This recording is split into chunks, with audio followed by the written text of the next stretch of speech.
UK firms linked to alleged war crimes tout weapons in UAE. #Arms trade. Arms campaigners say the UAE-sponsored arms fair showcases firms that have profited from the destruction of Yemen.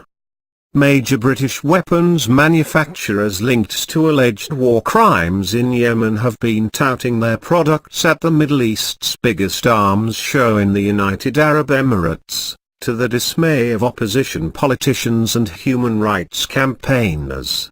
Major British weapons manufacturers linked to alleged war crimes in Yemen have been touting their products at the Middle East's biggest arms show in the United Arab Emirates, to the dismay of opposition politicians and human rights campaigners. The presence of sales representatives from B Systems, Raytheon and MBDA at International Defence Exhibition and Conference, IDEX 2017, in Abu Dhabi this week has prompted outrage, coming just weeks after the High Court in London heard calls for a halt to arms sales to Saudi Arabia over alleged human rights violations in Yemen by the kingdom and its allies, which include the UAE. IDEX 2017, which concluded on Thursday, is organized in association with the UAE Armed Forces and held under the patronage of Sheikh Khalifa bin Zayed Al Nahyan, the country's president. According to promotional materials, the official delegations represented more than 150 countries and included a UK pavilion organised by ADS, the trade body for the arms industry in Britain. It was also attended by the DSO, a UK civil service body that exists to promote arms exports. All the major firms that arm Saudi Arabia and its allies were at the event displaying weapons, many of which have been used in airstrikes in Yemen, including the Eurofighter jet. Middle East Eye has also learned that B Systems used the event to showcase the British-made Hawk advanced trainer, including presenting a scale model fitted with brimstone missiles and PV-4 bombs that have been used by Saudi forces over Yemen. It is unclear whether the controversial weapons can be fitted to the training aircraft, and it is unlikely that this would be the case, but the display comes after Saudi Arabia agreed to purchase 30 of the jets in February 2016. Analysts say the training jets are vital for Saudi Arabia to train its pilots for action over Yemen. Also in attendance was MBDA, which makes the Storm Shadow and Brimstone missile, and Raytheon, which makes the PV-4 bombs. British Defence Secretary Michael Fallon confirmed last year that the Royal Saudi Air Force has used the British-supplied missiles and the Scottish-built PV-4 guided bombs against Houthi rebels in Yemen. They are among the most powerful weapons in the UK's arsenal and have been deployed in several conflicts by the Royal Air Force. A defense source told me the weapons are battle-proven and very attractive to the Saudi and UAE Air Forces operating in Yemen. The display of British military hardware in the UAE comes at a time of ongoing international condemnation of civilian deaths caused by Saudi-led airstrikes in Yemen. According to reports from IDEX 2017, British arms firms are continuing to concentrate on arms exports to the Middle East, despite a partial US arms embargo against Saudi Arabia implemented by former President Barack Obama in December 2016, and an outstanding challenge in British courts. Profit from destruction. Andrew Smith, a spokesperson for Campaign Against Arms Trade, said many of the companies soliciting business in Abu Dhabi are the same firms that have profited from the destruction of Yemen. Events like IDEX don't make a war-torn region any safer. All they do is put even more arms into the hands of repressive regimes while providing photo ops and political support to the brutal Emirati dictatorship, Smith told Middle East Eye.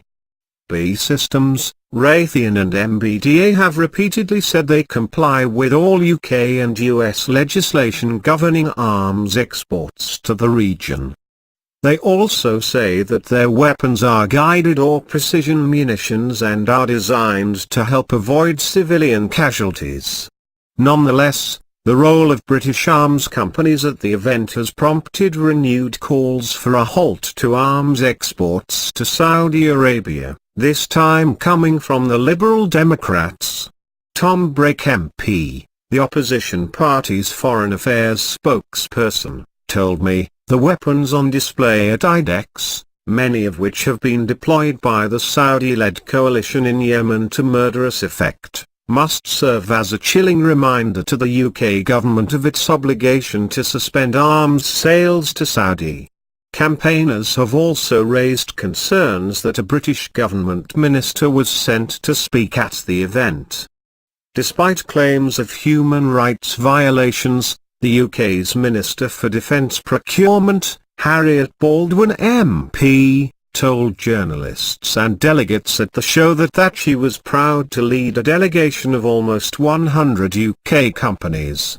"It is wonderful to be celebrating the ties that we have between our two countries and the important role that UK firms play in terms of security and prosperity of the Gulf states," she said.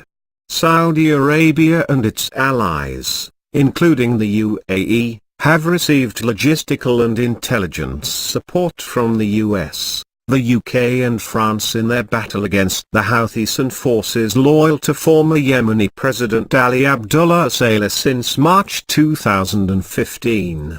The conflict has killed more than 10,000 civilians and displaced over 3 million people since 2015.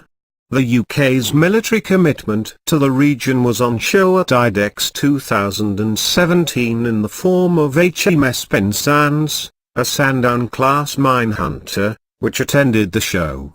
Normally based at the Royal Navy's new base at Bahrain, the warship was moored alongside Al-Hilli, a Banyana-class corvette of the UAE Navy. The Banyana class have been deployed in the Saudi-led naval blockade of Yemeni port, which has been condemned by aid agencies. Clear risk.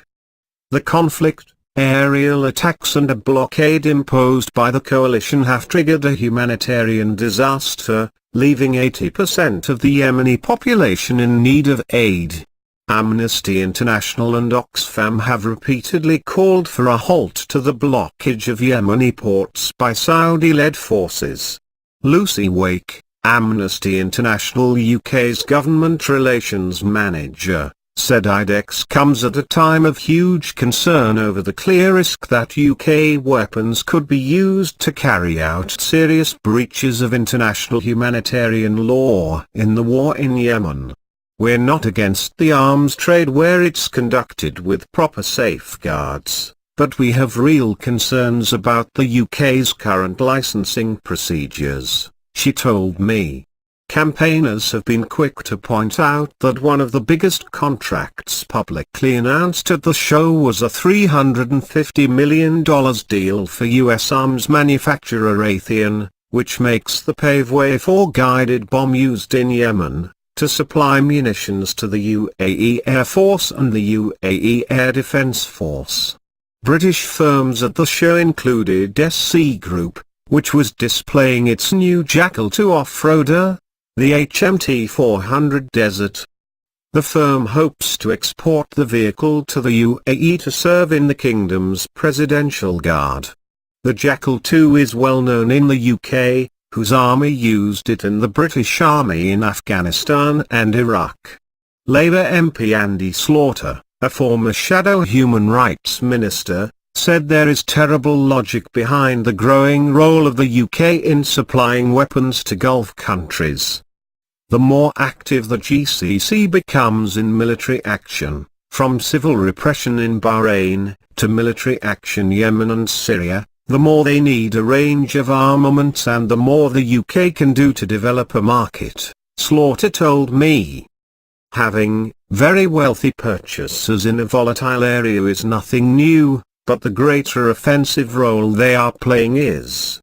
At the same time, the human rights record of the Gulf countries is more under scrutiny, especially where UK contracts, from Saudi arms supply to custodial services, are seen as complicit with abuses.